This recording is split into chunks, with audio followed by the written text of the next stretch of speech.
Hi kids, when you go on to iReady, you might have a lesson assigned to you for the week, and that's going to be a close reading lesson that is going to look like this.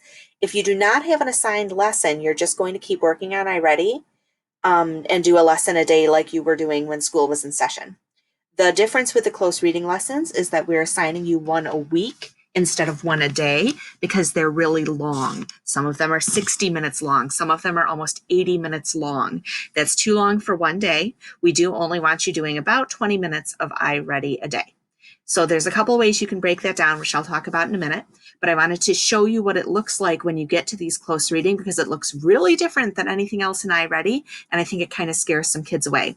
It's not scary. It just is a lot of really good teaching that's going on. So it's really great practice for you. So right away when I clicked on it, the first thing that came up were the objectives for the lesson, what I'm going to do in this for this week. And they give you an idea of what you're going to be learning while you're reading this book. So there's speaker boxes here where you can click on these speaker boxes and it'll read those things to you. If there are speaker boxes, that means that, sorry.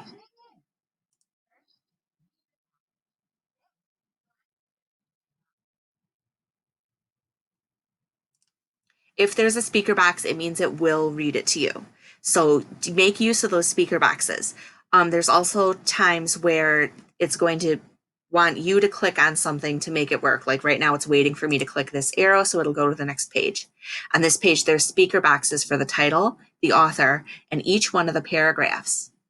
So if I need something read to me, I can have the computer read it. If I need to reread something, I can go back and reread it or have the computer read it to me. And after you're done reading this page, you're going to click on the little monster guys, or sometimes it's a different kind of mascot, and they will open.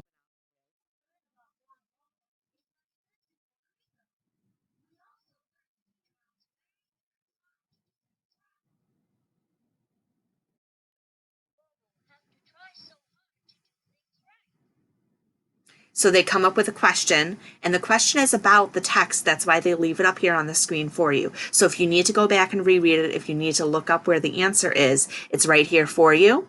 And also there's all these speaker boxes that'll help you to figure out where the what you're doing and to figure out what the answer is. There's also a hint box here. So once I go through this, these are going to kind of keep popping up as I go through the text. And eventually I'm going to move into this next section, which is a little bit harder, and then the last section, which is really going to get me thinking. So there's kind of two ways to go about this when you're working on one for the whole week. You can either sit down and set a timer for 20 or 25 minutes and just work for while the timer's going. And then when the timer goes off, you're going to stop iReady and pick it back up the next day. It will save your spot. So you'll go back to this book. You will keep working on this book until it's done. Or you can work on one section a day. Like once you're done with this part, maybe you stop and then Tuesday you do this part and then Wednesday you do this part. That's up to you. So it's going to depend kind of on how you want to organize it and what you want to do to get it done. What'll happen is we'll assign you a book on Monday. It'll be due on Friday. And the next Monday, we'll assign you a new book. So if you finish your book before Friday, you can either work on a new lesson or you are done with iReady for the week. There's still things in Classroom for you to work on. Don't worry. So hopefully that helps you get started with this and takes away some of the scary. Remember, we want you working on iReady for about 20 or 25 minutes a day, really no more than that. Let us know if you have any questions.